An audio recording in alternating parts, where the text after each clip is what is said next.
am calling for a ceasefire with this gender war, but in order for me to do that, I'm going to have to give you all some uncomfortable truths, okay? So I told the men on one of the videos that they got to stop listening to the men that are repelling them from women, okay? Same for you girlies. You have to stop listening to the women that are making you feel afraid to be masculine. No matter how masculine you think you are, you will never be a man. You never be as strong as a man or as capable as a man in different capacities, and vice versa. So the girlies are saying, don't do nice things for a man and don't reciprocate. Don't show him any form of kindness or weakness or any type of anything, because he's going to use you. And, you know, men don't deserve to be treated nicely. They don't deserve to be treated like people. And I wholeheartedly disagree with you. I'm going to give you an example. I'm going to tell you how to get a man and keep a man, all right? Real quick, because men are quiet. Men don't really talk to you about what they want. They might if they feel safe, but most men are not going to be emotional. They're not going to tell you what they want. They're just going to go along to get along until they see what they want, and then they're going to go for that. And if you ain't providing it, then that's that, sis. I'm sorry for you. So, as you guys know, if you guys have been around with me for a while, I do hair. I have male clients and female clients. And so, over the holiday season, I decided to do some nice things for my clients and give them like Christmas cards or give them like little coffee mugs and gifts. Just give them something directly from my heart to let them know that I care about them and they're valuable to me. And a lot of my clients have become friends to me or with me. We talk about everything. Everything is always good. The energy is always great. Okay.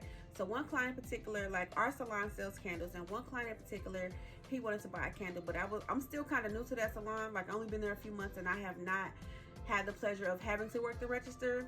And he wanted a candle, and I couldn't work the register. I just didn't have any know-how. So I was like, dang, I don't know how to ring you up, because like I couldn't figure out the taxes. Okay.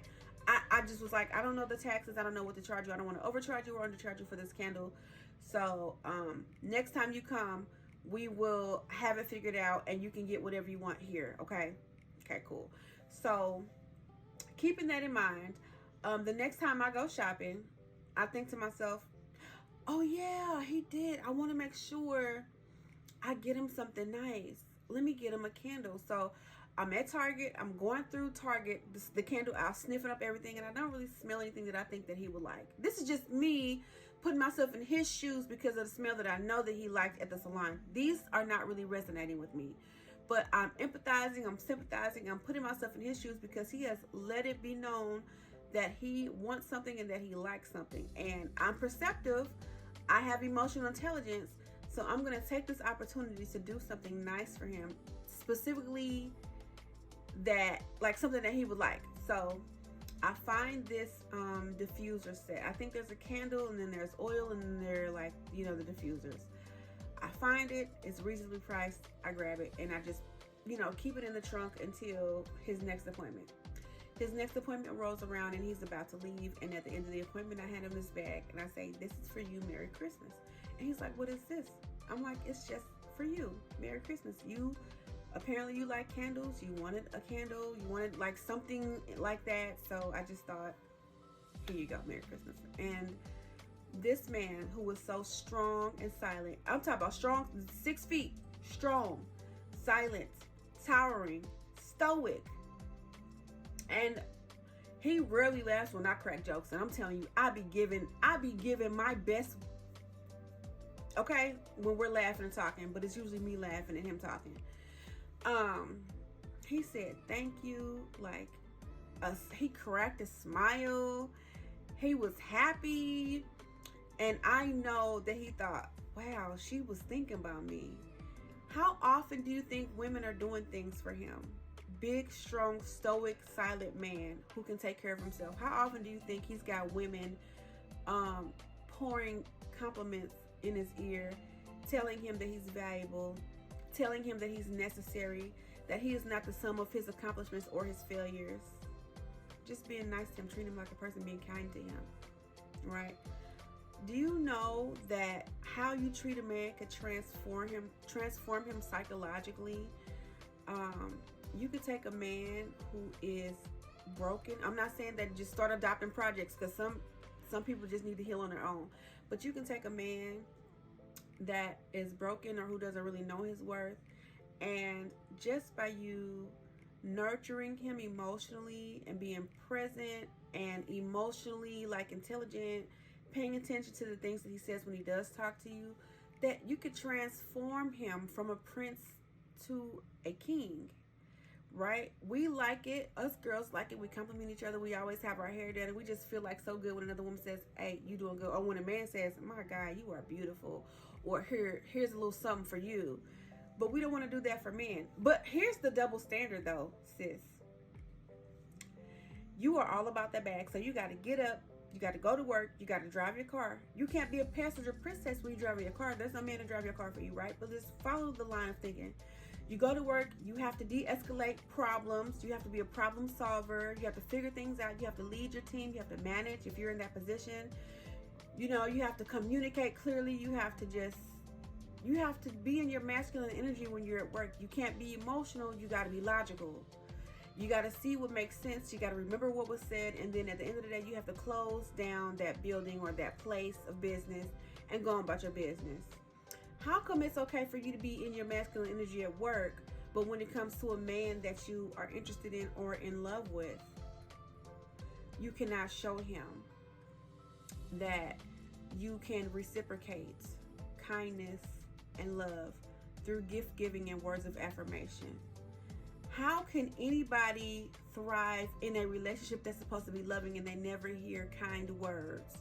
Or they never receive gifts? I'm not saying that you have to be a constant gift giver, especially if that's not your love language. But if there's a man in your life and his love, listen, now I'm not saying be crazy about it, like, oh yeah, give him a Gucci belt and give him Jordans. I mean, if you can afford it and he like it and y'all flowing like that, more power to you. But most people like to just be acknowledged for existing. These men are out here, most men are out here working really hard. They're not trying to hurt a woman. They're trying to figure out how to get a woman, and how to get a woman who's not difficult, how to get a woman who's cooperative, how to get a woman who, who they feel safe around and who they can make feel safe.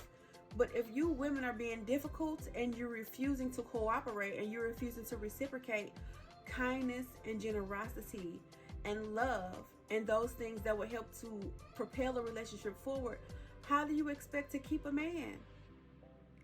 How? Like, sex isn't everything. You have to be present in a relationship. You have to be present when you're dating and courting, and especially when you're married. That's for life, honey. What you gonna do? So I want you to unlearn all the foolish things that these women are telling you. These women who are married and benefiting from relationship with men, being in contact with men that they love and are touching on and loving on and getting loved on back and receiving gifts from and receiving compliments and words of affirmation. Unsubscribe to their channel. Unfollow them. Decompress and rewire the way you think about men, because treating them like the enemy and you want a man is just not the way to go. Not giving them affection and attention and being unkind to them, being cold to them, treating them like they don't deserve anything but the bare minimum while they're giving you the world is not fair, it's not kind, it's not the way to go. And honestly, it's not godly. And let me give you a word from the Bible. The Bible says to walk with the wise and you will become wiser. Walk with the fools and you'll become foolish. Are these women who are telling you to be disrespectful, these women who are encouraging you to emasculate men, is it wise or is it foolish? Is it going to benefit your relationship or is it going to destroy your relationship? Think about it. What you think? All I'm saying is these women in these communities, I really cannot.